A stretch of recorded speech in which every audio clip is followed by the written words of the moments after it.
Hello, everyone. Welcome back to Backstretches. This is episode 9, and I am really excited about this one. As many of you know, I am based here in the US, and most of my conversations so far have been focused on the American job market. But this time I had the opportunity to step outside that bubble and talk to someone who is shaping careers in the UK. My guest today, Vardaan, is the lead career coach at UK Jobs Insider. And on top of coaching, he also works in the policy and regulation industry with the government.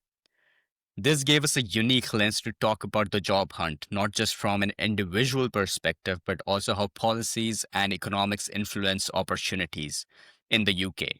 We dug into some really important topics: UK immigration policies, how to think strategically about your job search, what actually makes your resume strong or weak, and even how to bring more human touch to the whole process of seeking for a job. We also talked about the role of community and why having the right people around you can make the process 100 times easier. For me, this was a fresh perspective and my first time learning directly from someone outside the US. I walked away with insights that I know will help anyone navigating their career. Whether you're looking at the UK market or just trying to sharpen your job search anywhere in the world, you have to listen to this. So, without further ado, let's just dive into the conversation with Vardhan.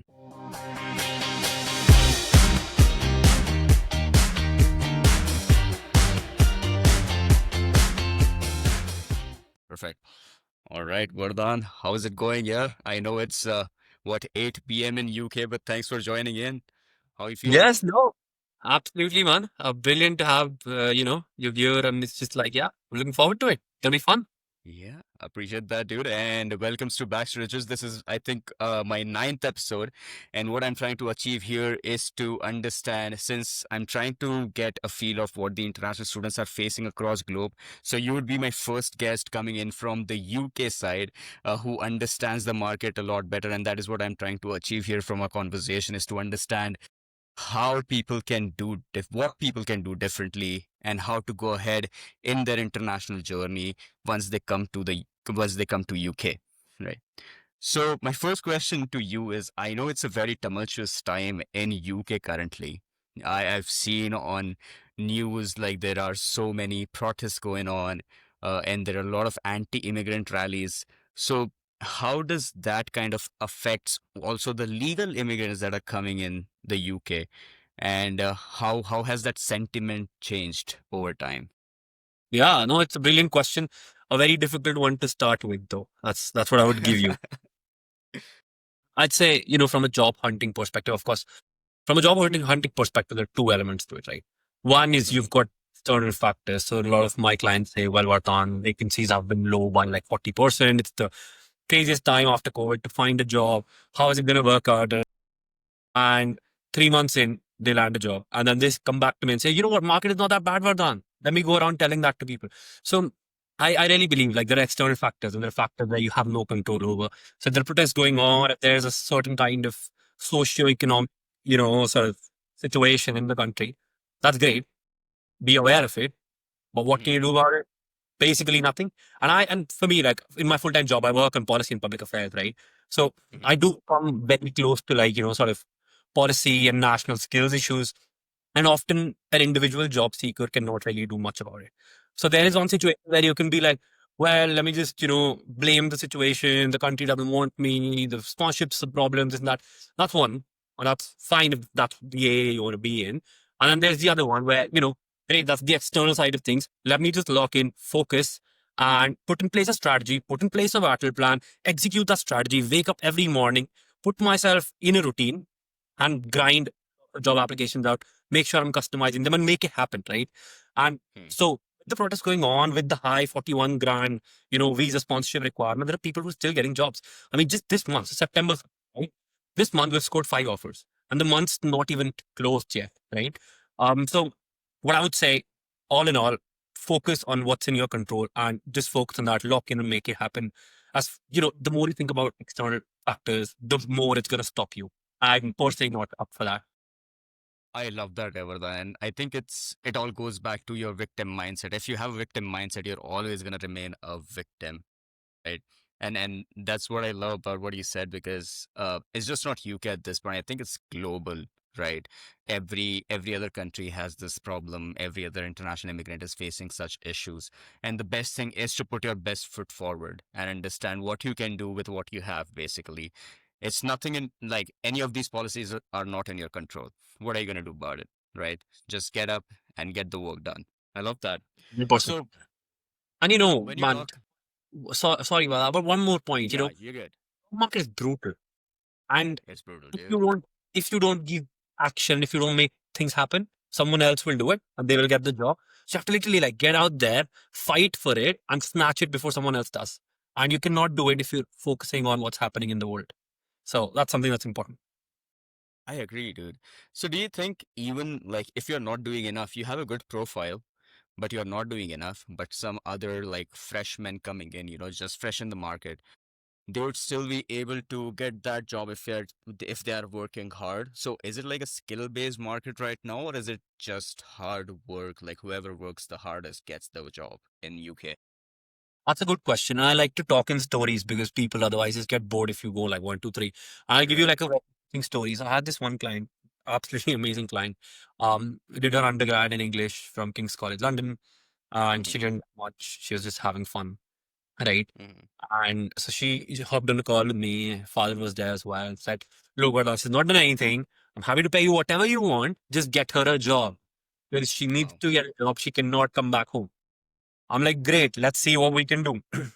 And so basically, back then I used to offer like a call for like, I think 10 or 15, 20 quid. And so she blocked my entire calendar for a month. And I was like, great, now this is a best because she's got no really technical skills. And this is like what, 2 years back, no technical skills, nothing Mm. in the profile. And now we have to get her a job. Great. And so what we started doing was we put in place a battle plan in terms of, okay, what are your areas? So we answer 5 questions in a strategy, right? Need to Okay. apply. How do you need to apply for it? How much do you apply for it? And Mm. how do you customize? We Right. focused on that. Right. Built a CV which sort of upsells her to a good level. And then she started applying, did about 50 to 100 jobs, and she started getting interviews. So she got 2 or 3 interviews. And Mm-hmm. the last time I spoke to her, she had scored 5 offers, right? And now, and I can show you screenshots if you want, because it's an That's absolute crazy.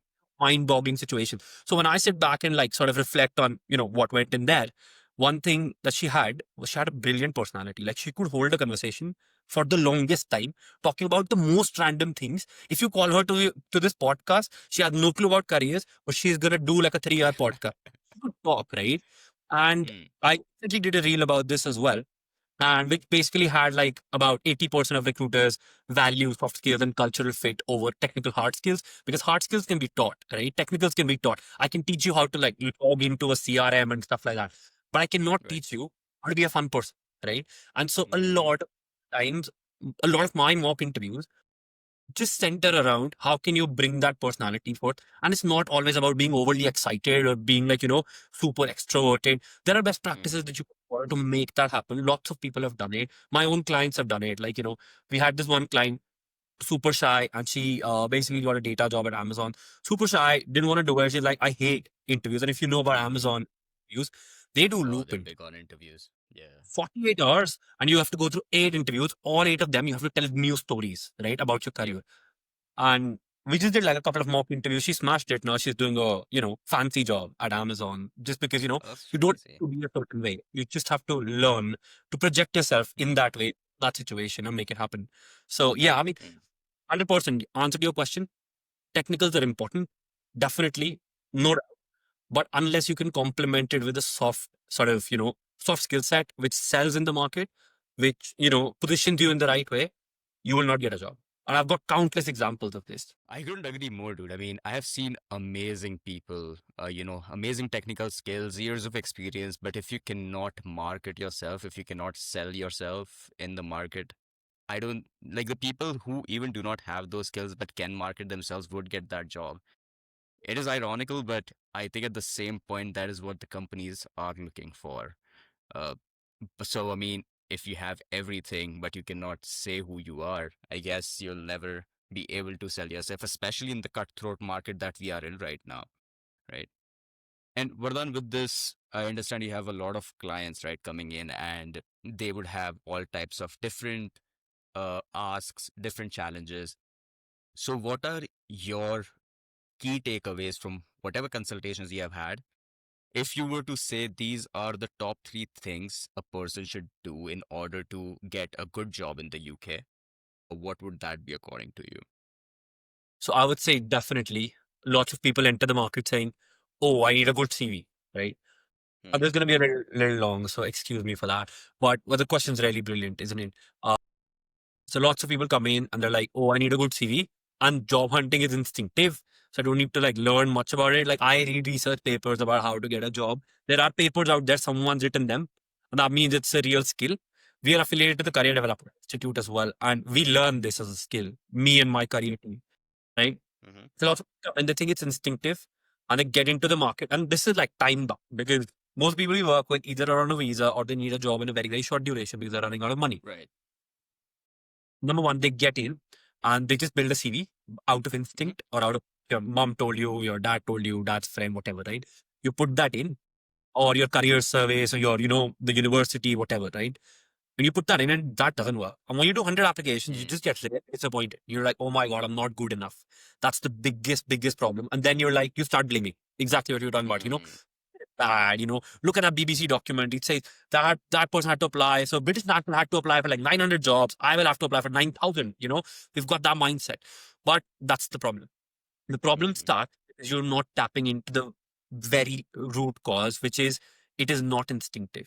It is a Hmm. properly, like, it's as important, as anything else in terms of having a proper structured procedure.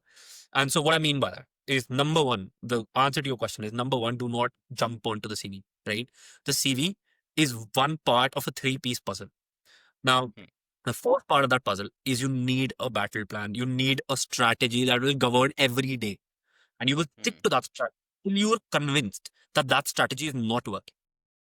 So the number one thing is the strategy. Five questions in the strategy, which I've already told you what, how much, customization and tracking, right? Put Hmm. that down on paper, answer these questions, strategy is done, right? 90% of people get it wrong, but it's fine. You at least do something, right? So Hmm. that's the once the strategy is done, you then sit down and follow best practices that are working in that point in time. Now, CV is a dynamic document. And another point that you need to note here is that CV, no one can tell you how to do a CV. Even I can't tell you how to do a CV because the fact is there are no rules of how you do a CV or how you do career development overall. Because if there were rules, Right. everyone would follow the rules, everyone would get jobs, and I would be the richest person on the planet because I figured those rules. Not the truth. Not everyone has jobs. I'm the richest person, right? So, what do you do on the CV side of things? You follow all the best practices which exist out there. Hmm. Ideally, best practices which are data backed. So, a lot of people come to me like, Vardaan, I have a one page CV. I'm like, why do I have a one page CV? Because, I saw it on Instagram. Great. Have a one page CV if it helps you, right? But if you go, so for instance, if you're looking for a marketing job, you got a one page CV, you've got 2 years experience, you go and do a simple Google search, and Indeed or a Glassdoor research will come up, which will say it's okay. 80% recruiters say it's okay to go to a two-page CV, right? So follow data-backed advice, not everything you listen to on Instagram, right? That's point number two. Hmm. Once you're done with the strategy, once you're done with the CV, that's when it comes to the execution part of it. And the execution is very important because this is where most people screw up, Hmm. right? Yep. So you've got started with a CV, you start applying. 30 jobs in, you get 30 rejections. You're like, no, I've logged in 50 more jobs, 50 more rejections, right? Hmm. That, when once you want like 70, 80 rejections, you've got two options, right? One, you're like, okay, I'm gonna give up now. And let me just change my CV, let me change my strategy because my friend did that and he got a job. So let me start doing cold emailing all of a sudden. Now that's one way. Second is, let me push through 100, applications so that I have enough data to say whether it's working or not. Hmm. 90% people I work with pivot super soon. And they don't have enough Hmm. works, right? A good career coach will not tell you do that, do this. A good career coach will basically tell you, well, you know, this is what your CV did. This is the data from the market. 100 jobs, you're getting a 2% conversion. That means something is wrong. Let's see your tracker. Figure out what are the things that are working, what are the things that are not working. Double down on things that work. Remove the things that don't work. Right. And based off of that, you increase conversion. So the third thing when it Mm. comes to execution is you need to execute to a point where you have enough data to say it's not working and then pivot. Two things will happen. Either you'll have data to say it's not working, or you will be converting at a 5-7%, which is good enough to continue doing what you're doing. Right. Right. So those are two key things: CV, strategy, execution. That's awesome. So, what I'm hearing from you is it has to be so for your strategy, what you're giving to majority of the students right now who are, seeking advice from you all. Is it more volume based strategy or is it more quality based strategy? So do you want people to like apply? Is that working for the students right now in the UK? Or if they are, oh, you know what, this fits my job role perfectly. Like these are my skill sets and this job role is perfect for me. Let me make a good CV, focus CV, which will definitely get me in this kind of job role.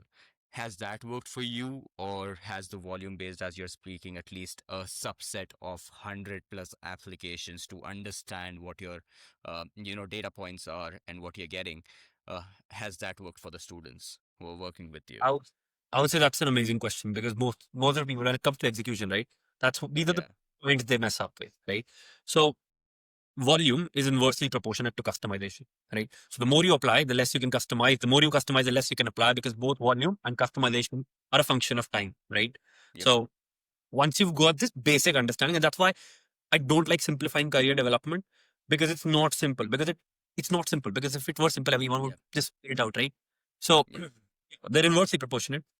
And with that said, so how we do it is, a lot of times we start with a heavy customization strategy, right? So we have, as I told you, like there are 5 pillars. One of them is how much, right? Usually say, we're going to start with like a 30, 40 weekly target that roughly converts to about 5 to 7 jobs a day, which is easily manageable, right? Hmm. We provide our clients with a sort of a very structured workflow, like in terms of customization.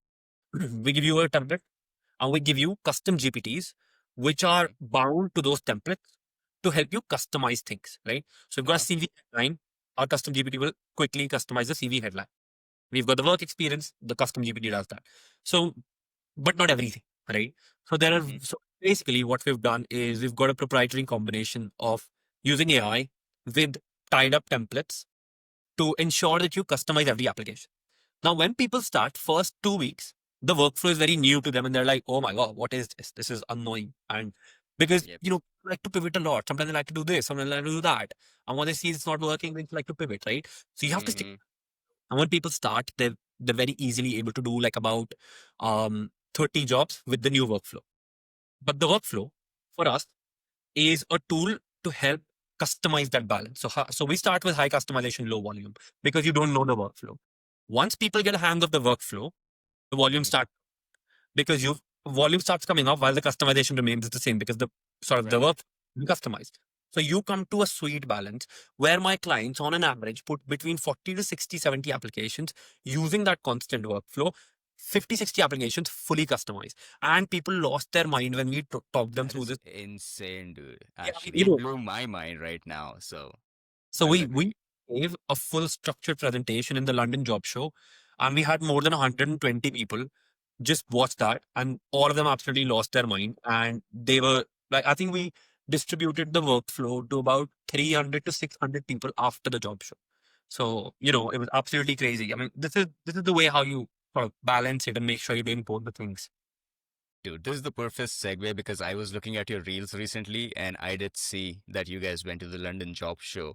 I want to hear from you some of the things that the students are asking right now in the current market. What are the challenges they are facing and what are the things they need to do better uh, before even applying for the job, I would say. Yeah. I'd say, there are two types of challenges. One that, like, my CV is not working. One, I don't have a strategy. There are no jobs. Market is bad, right? Those, I think we've largely covered those in terms of, no CV, no strategy, all of those things. And then there are some challenges that people don't even know about. right? Mm. But they have to go through those challenges. Like one of those challenge is mindset and mental health, right? Now I won't talk about mental health because I'm not an expert, but mindset in terms of job hunting, I'll use a personal example. When I was job hunting from India, I had to apply to 3,000 jobs before I got that one sponsored job in like UI Wow. UX, right? Mm. Um, and so point being, the other element of like, the challenge that we've not spoken about, which is the hidden challenge, is lots of people. So job hunting is a siloed process. Do it by Mm. yourself. Your mom and dad call you up and they ask you how's the job hunt going. Your bloody friends ask you how's the job hunt is going. Everyone, your life for 2 bloody months becomes all about job hunt.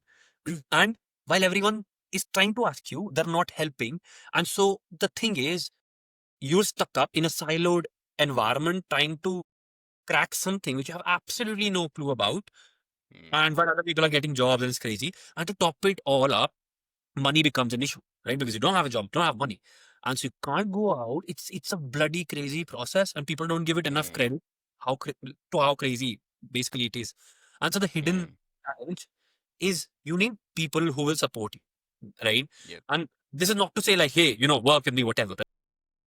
It is to say that you need people who will basically be around you as a healthy support system. Now that can be your mom, that can be your dad, that can be your friend, that can be Vardaan. So we've got 200 people in the community, right? Yep. The best part is, so I'll give you an example, right? So we do application days every Saturday. 2 hours, I just sit down, grab myself a drink, everyone just apply, and we talk about life outside of job hunting while everyone is applying. And then I give Nice. ongoing support and stuff like that.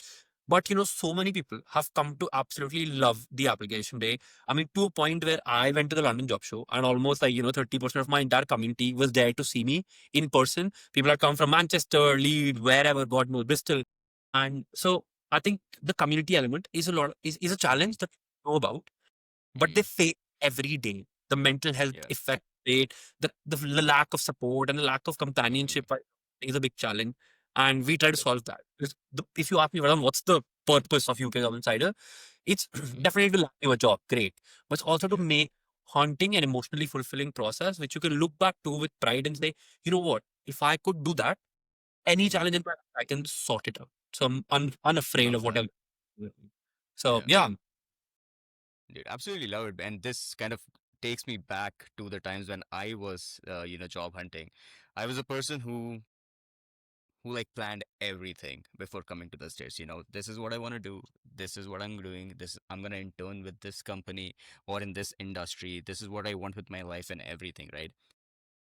People recognize that, right? Even in the classrooms and everything, wherever I talk to friends, so they understand the mentality and mindset. You know what this guy is going to he if there is anyone who would crack it is this person. And I was like, that was the kind of expectations everyone had from me.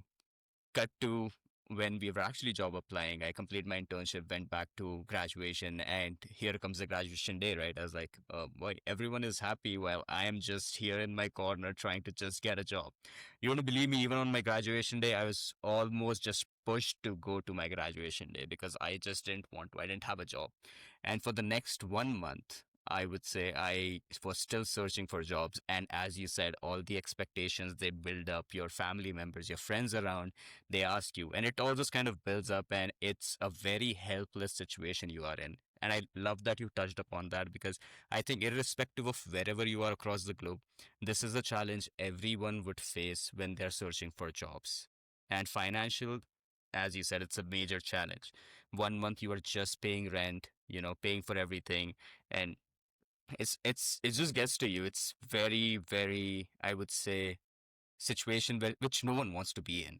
And I'm glad like people like you are doing it. And I absolutely love the idea of application job search, like the day application day. That would have made my life so much better, understanding that there are 20 plus more people who are in the same boat with me trying to figure it all out. And here I'm just comparing myself with the people who have gotten the jobs, and who might not have even the skill sets that I have. Is like, what is happening with me? So you just like go down that rabbit hole, and this would actually help a lot of students, I would say. So I absolutely love that. And my next question to that would be, what are some reasons that people slack off? they're like, this 100 job application, I've done it, right? And it is very difficult. So I want to understand what are the reasons that people would do it, and what are some things that you would tell them so that they can keep pushing until they find that one job. Yeah. Now, that's again, you're asking all the right questions, Janish. I mean, yeah, I think the first problem is a lot of my clients are often in like sort of, a catch 22 sort of situation, of Mm-hmm. which is like where, you gotta find a job. If you don't find a job, you don't have money, right? Yeah. The other alternative, you cannot survive without money. So what you do is you take up a part-time job, right? And I've done a part-time job, absolutely loved doing it. Well, not really. I mean, I had to do, right? So, Mm-hmm. basically, you don't have money, you take a part-time job. When you take a part-time, they make you work 20 to 40 hours, right?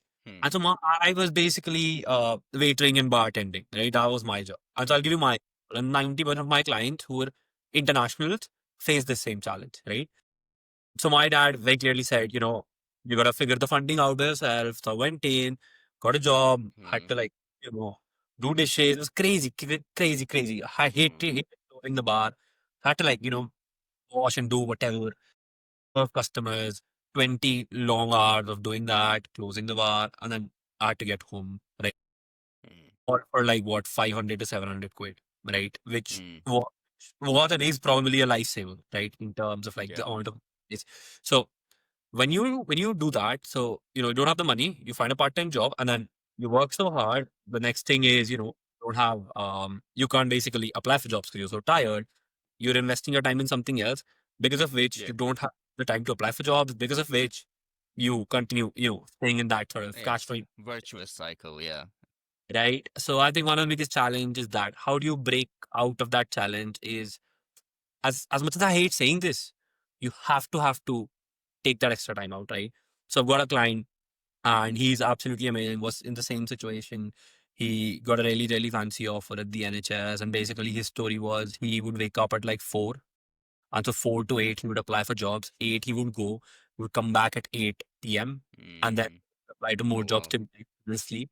And then again 4 a.m. And so he did that and he got a job, right? So that's one way of, really breaking out of it, right? Mm. The second way of breaking out of it is you basically, delineate your hours. I mean, like, I'm not going to do my part-time job for more than 6 hours. And now if that means I have to cut down from my, standard of living, Mm. there is Mm. sacrifice, right? You either sacrifice your sleep or you sacrifice your standard of living. You have to sacrifice one thing to break out of the vicious cycle. Otherwise, you'll be in the vicious cycle. And this is such a big problem, Janish. I've got so many clients who are in that vicious cycle for almost one and a Mm. half year post Wow. grad. So you've got 2 years to find a job. One and a half, Yeah. you just cycle of, problems. So Yeah. one big sort of challenge, and one big reason why people can't really get out of that situation. Yeah, I mean we've got other challenges as well, but if from an international perspective, that's the biggest sort of challenge that I Hmm. see a lot of people going through. I see. And what about I did recently understand, I was talking to one of my friends. She's back in Manchester, I believe. And she was talking about this 41K wage minimum for sponsorship. I know it was like 33, 31. What was it before? Something like that. Please correct me if I'm wrong. But that's a major jump, and it's not a small amount. So how has that impacted the sponsorship roles in UK right now? And how are we getting around it at this point? So, I think right now the skilled worker salary threshold is 41, 600, 700, right? And they may Hmm. increase it in the future again within a few couple of months is what I think I read somewhere, one of the press releases. Now, the thing is, there are discounts in the salary threshold, right? So, for example, if you were a fresh graduate, you just got out of uni, you're on the graduate visa, so you don't need that salary threshold. You can do a job which pays you 28K as well, and then after that, you get on a discounted rate. So the 41,700 salary threshold doesn't apply to you. You can get in at about 80% of your going rate or something like that. That's roughly 30 grand or something. So that discounted rate is one of the ways, and then you once you get in at 33, you've got 2 years of new entrant skilled worker visa. It's basically 2 years is enough time for you to go from 33, hopefully, to 41, is the assumption, right? It Hmm. doesn't happen always. and then you have to like switch your Mm. jobs and like hope for the best kind of a situation. Not ideal because a lot of the graduates, especially if you've got no Mm. experience, they start Yeah. off between 28 to 30, 40 grand. And my average placement rate is offers between 30K to 45K. That's the range, right? In Okay. fact, I got Mm. first offer at roughly 40 grand. Like that was my first salary. So depend, but I had like 2 years of work experience. I had like, I'd done ESOPs and I had done lots of things before getting my first job. Mm. But a lot of coming straight right from their undergrad. One, I won't recommend that. I personally, Mm.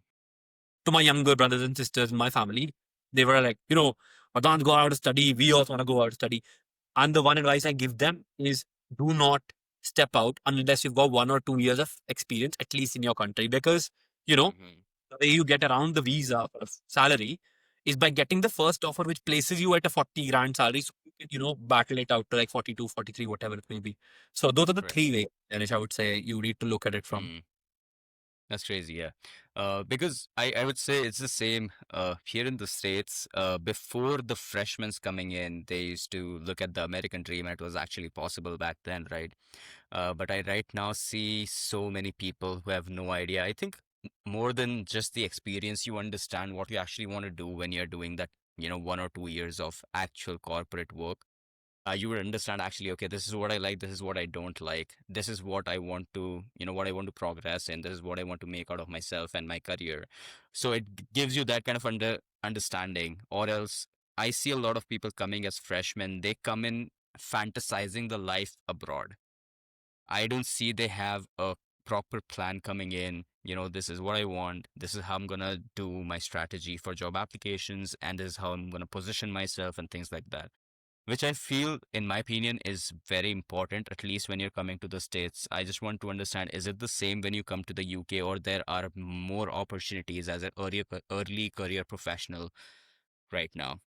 So, I mean, in terms of early career jobs, the graduate route visa really helps, right?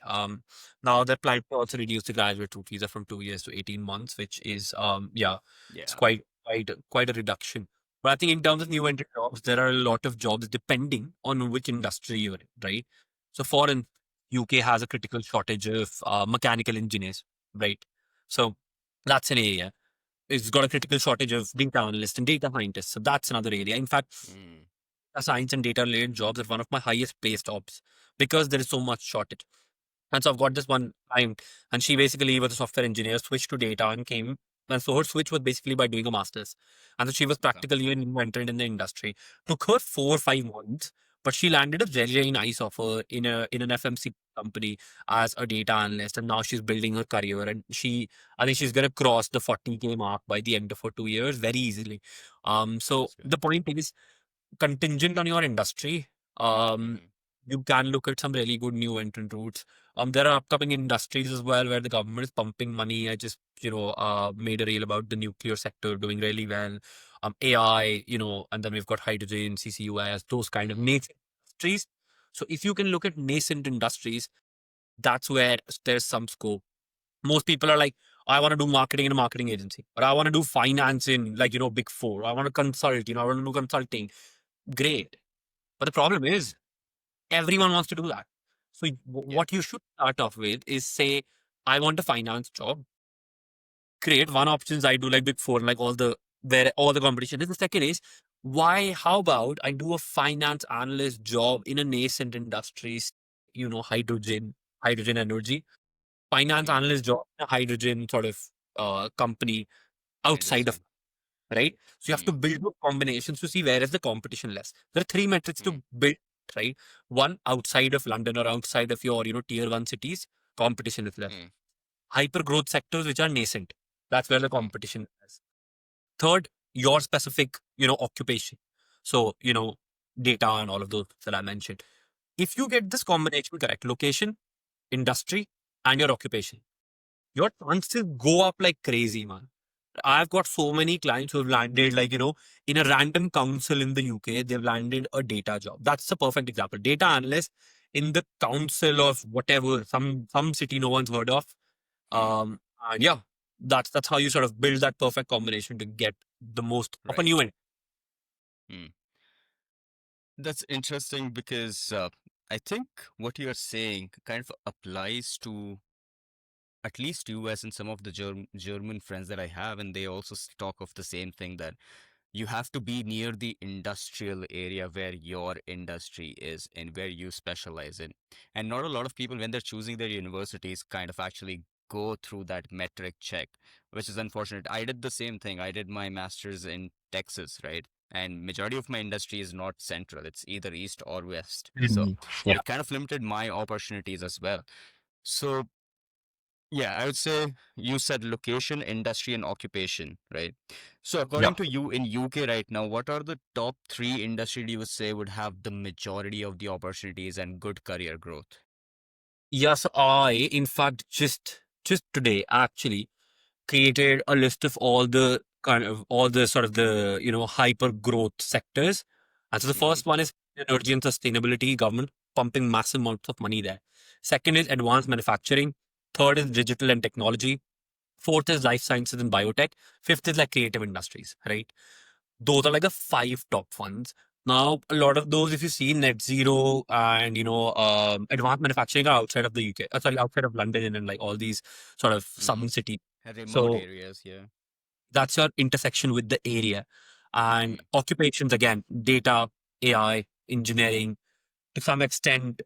I personally feel marketing's also got a very good sort of, hold on a lot of these industries because a lot of marketing professionals don't want to enter these industries for mm-hmm. some reason.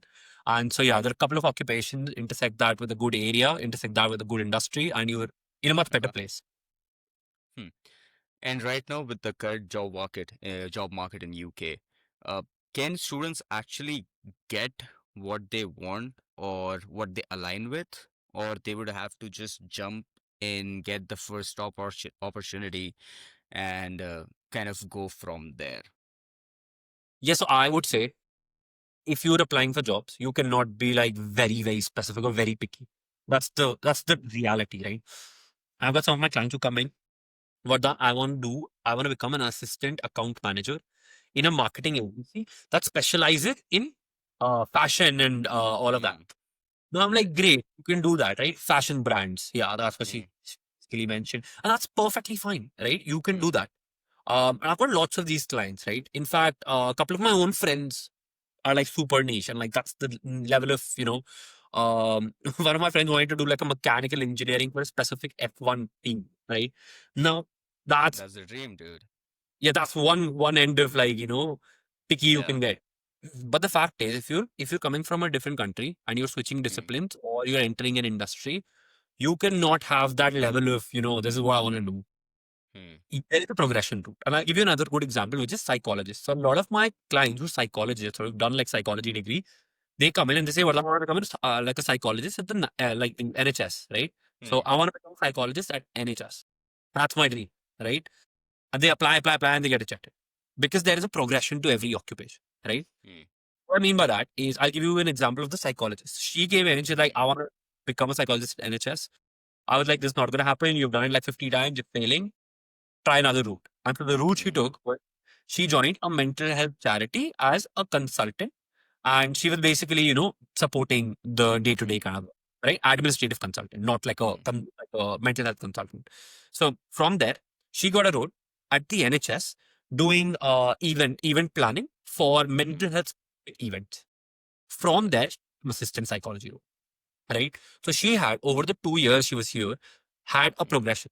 Once there, then 1 year there, and then finally got a psychologist job. So mm, definitely have a dream job or have like that. That is what I want to do, but don't be stuck up on just doing that. mm, Have a very clear idea that I'm going to apply for that, but I'm also going to apply for all of these other roles. And the moment I get one of these roles, I will continue applying for the fancy ones. But you, as a job, you're especially an international job seeker, have to be open for every possibility. You need to get a job. That's the priority. Getting a job at X or Y or whatever is not the priority. Getting a job is the priority. that's true. I think, and in your head, you are the best who there is in the industry, I would say. And then you have these expectations out of yourself that, you know what, if I'm not working with NHS or, the big pharmas or the FANG companies, Yeah. I don't think the skill sets are enough. And then the job market kind of grounds you, buries you, I would say. I was And like, then what no, man. happens?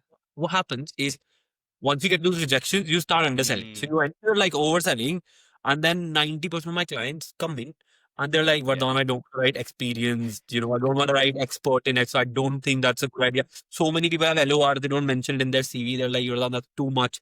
There is no too much. So there are Mm, these, you're overselling and then the job market beats you down and then you never, and then you always undersell and never oversell. Now that's yeah. a problem as well. But yeah, I won't digress you. Yeah, and I mean, and that's the tough part of having a client that they're gonna use their own brains too, right? And they're gonna they're gonna ask from other people, "Hey, man, what worked for you? You know, this is what I'm doing. Do you think it's gonna work?" And then they're gonna, suggest something else. They're gonna come to you saying, "You know what, Vardhan, this has worked for them. Why can it not work for me?" As like every application and everyone's journey is very different, and you have to stick to what has worked for you, and you have to keep continue doing that.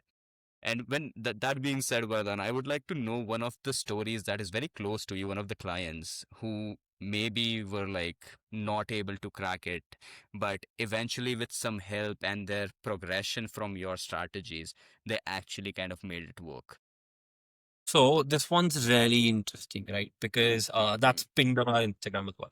It's pinned on the Instagram not because it's a success story. We've got like loads of success stories, but mm, it's pinned because it just kind of it's one of the more wholesome ones.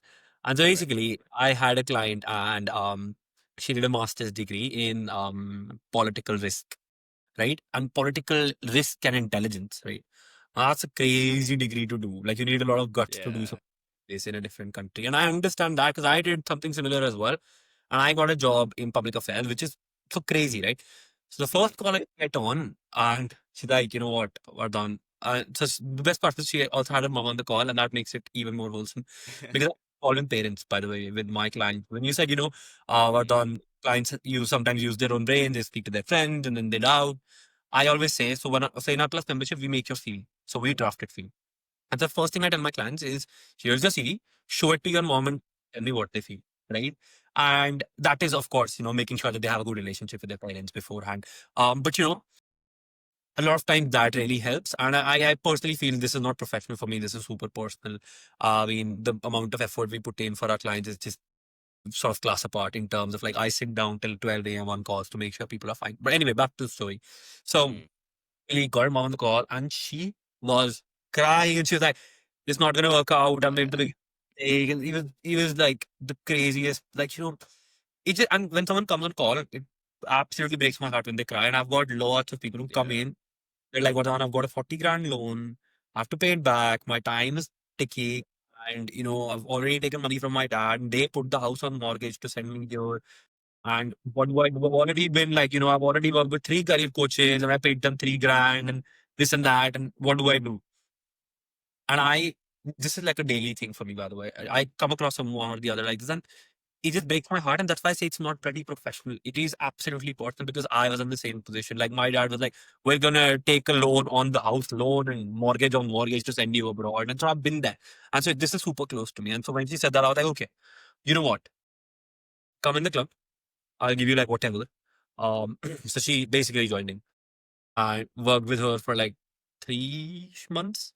Um, and it did not work out for the first 1 month because and this was one client where I was like, I have never worked with a political intelligence analyst. I Mm, don't know the industry. None of my career people knows the industry.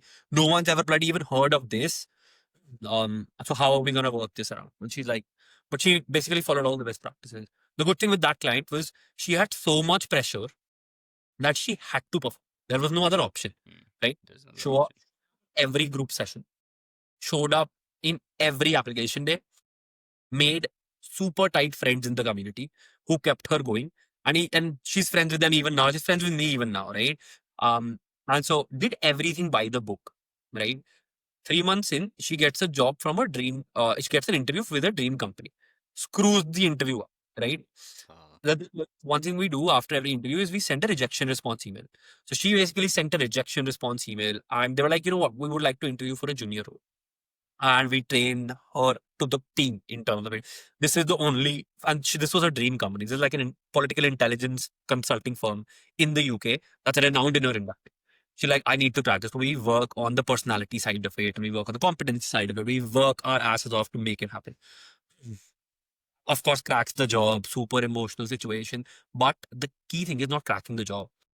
The hiring manager loved her so much that the hiring manager was like, "Don't worry, I will get you the house." And the hiring manager was like helping her find houses so she could move from London to the place of work. And she built the best relationship with the hiring manager, right?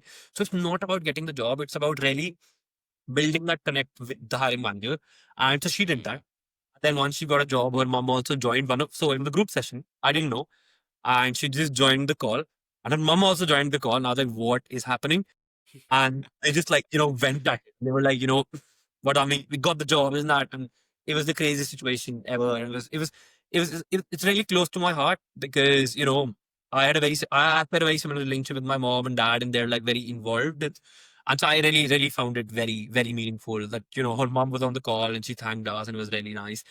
And she's still in the community. Just still talk to her. And there Mm. was another, and this is a crazy one. So we had a couple, right? And it's very recent. So we had a couple, and the girls from India, the guys from Pakistan, and they joined the Plus membership. And I get on a call with them. I see the guy as well. I'm like, okay, great. What's happening? And so they go like, Vardaan. I'm pretty sure they will listen to this and they will be laughing. And they go like, oh, we're planning to get married, but this will only work out if she gets a job. And so you have to do something because we have trust in you. I'm like, bloody hell, how's this gonna work out, man? Yeah, too much pressure on me. And so basically, very sweet people. I absolutely love both of them. And so the guy was like, you know what, I'm in Vardaan. I'm gonna also help her apply. We're gonna do this. And I'm like, great, we're gonna do this. And she has a very generic occupation. She's like marketing, HR kind of like stuff, not like technical. And so it was Mm. quite right. And so we started applying as well. And I mean, last month, both of them crashed another session and they went in for like 10 minutes saying how, I borderline saved their relationship and how everything is perfectly fine. So we got these really wholesome moments in the community. And that's why I always say the community is super, super important. We've got so many parents who sometimes just show up. We've got, someone's boyfriend showing up. We've got clients who are like, both of them are dating and both of them are looking for jobs together. And so a lot of people in the industry run it like a business. The reason I'm able to sit down on a day and do a 3 hour long application day or 2 hour long application day and still enjoy it is because I genuinely, love doing this and I generally value Yeah. that. We don't see people as customers or like clients, genuinely a life which I have lived. And therefore, it's my moral obligation to really make it happen. That's what I tell my sales team. I ask them every morning, do you guys believe that if you sell them into UK Jobs Insider, they will be helped? And I say, yes, definitely. I'm like, then Mm. if you know that someone's gonna be benefited and someone's gonna genuinely change their life, then it's your moral Mm. obligation to guide the right spot. So when we do sales at UKJI as well, we take a very, very humanistic and moral approach. So no pushing, no this and that. It's like, I know this is right for you. And I think ethically correct if I tell you to join it because I know this is and it may just change yours. Yeah. That's the overall approach. We've had so, and if you ask me wholesome stories, man, this is my favorite topic. I can go on telling Mm. you about my just and they've made me cry, they've made me laugh. We've lived life together. Yeah. Yeah, I mean, I've got more stories, Janice. I could do a separate podcast on telling you how No, crazy this man. is. I But yeah, absolutely love that. And I think that's all this is about, right? The reason you're doing is you have been in their shoes and understanding how they feel. And that is the only time you can actually help someone if you empathize with them, is to understand what they're feeling and understand what you can do to make it better. And I love that you said that you do not look them as, customers or clients, but actually people who need help. And the more you do that, I think that's how you build your profile in the market as well. If you only have the approach of selling things to people, yes, it's part of the job, it's part of business, but at the end of the day, it's humans lives that you are changing. So big kudos to you and your team. And I have like an absolute pleasure when I was talking to you over the agenda setting call.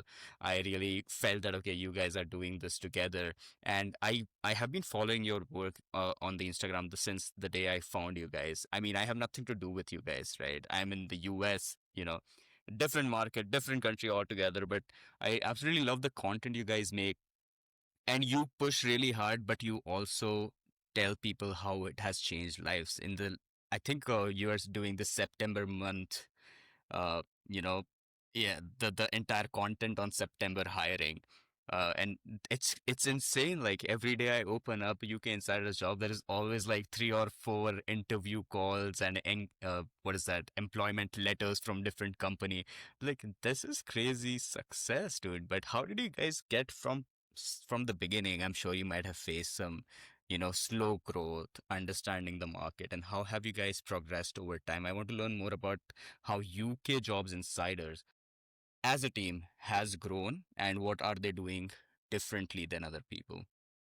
So I think there are two things which absolutely sort of set us apart, right? Mm, Three.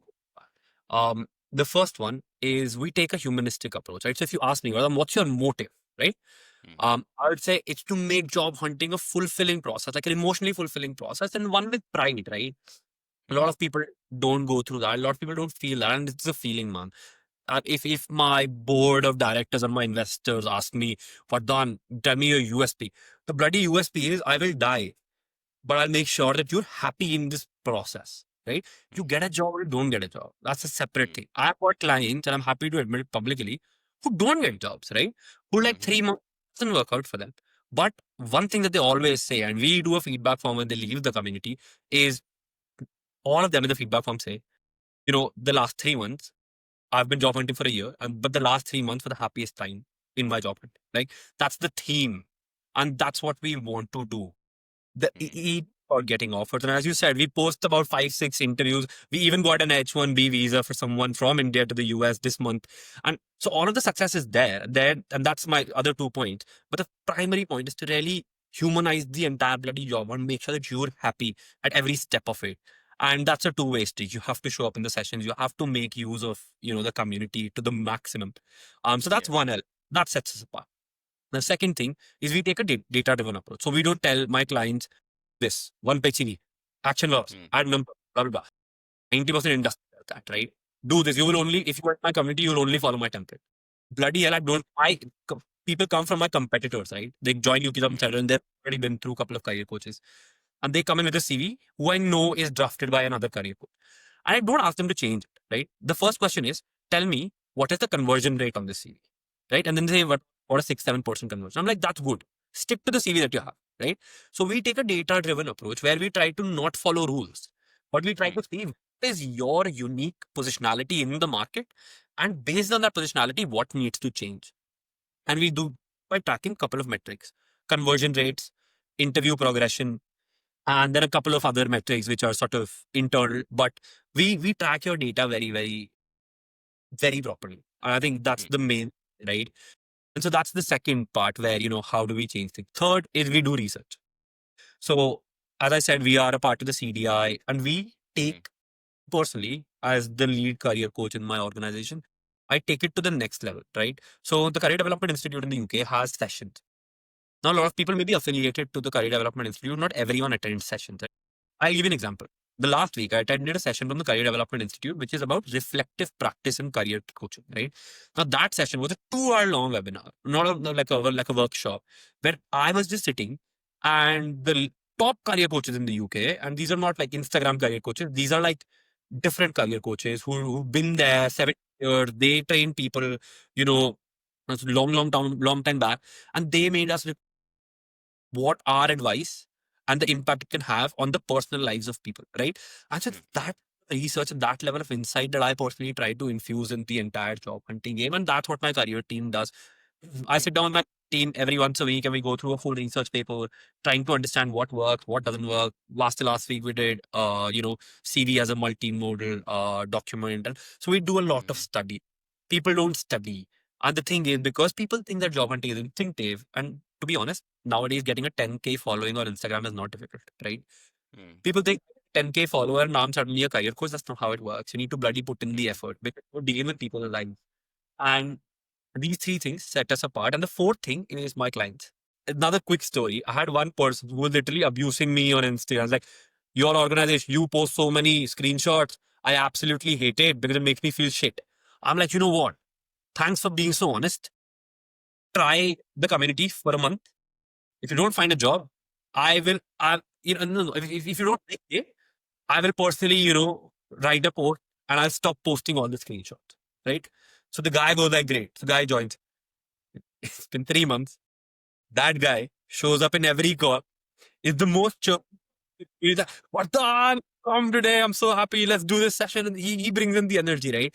So I think the fourth thing is my customers. We don't take everyone. You know, Mm. we take people, and the people who stick with us are the people who are here for the emotional side of it as well, right?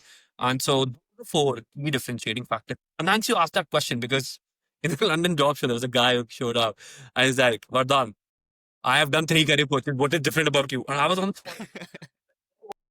And so I was like, I called one of my clients. I was like, they were there. I was like, Neil, can you come? Can you come? And so Neil like, what the hell? Neil, one of my clients, like, what the hell happened? I'm like, this guy's asking what's different about our community. Can you please answer?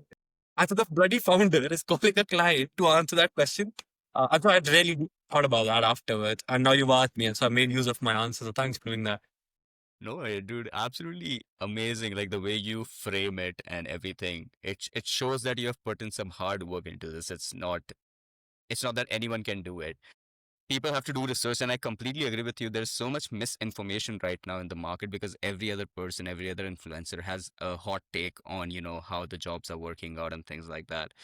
And a research driven strategy is always going to trump any other half information that people are putting out there. And it shows from your work, it shows from the results that you guys are getting, and it's absolutely amazing. And with that, I want to end this on a note to understand what Vardhan as a person has gone through and where is he heading. Let's put UKJI on the side. What are you doing? That's crazy, man. What the hell? You didn't give me that question, man. Ah, so, so honestly, short term, everyone in the community should get a job. That's Hmm. the one short term goal. Like my churn, like my people churn the fastest, right? We've got the craziest churn.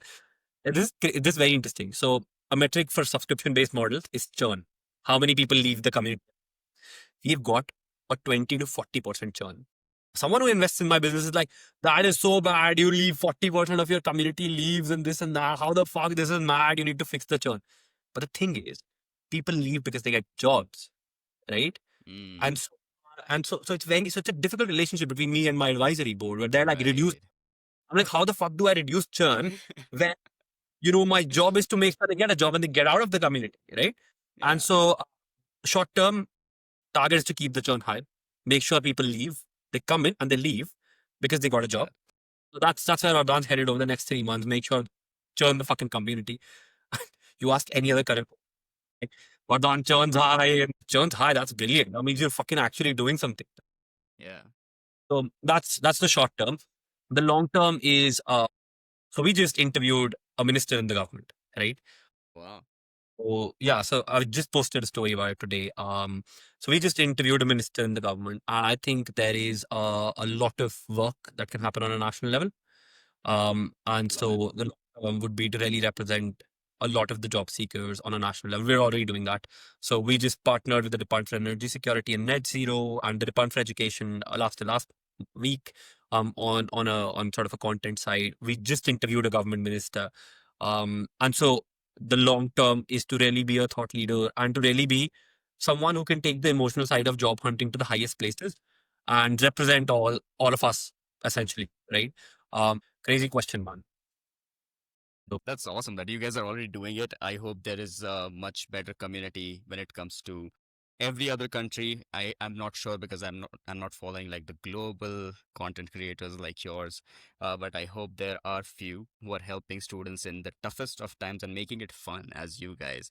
The moment you said you have application days, that just like blew my mind. I was like, that would make everything so much easier if you are in a community who are going through the same things and you see people succeed.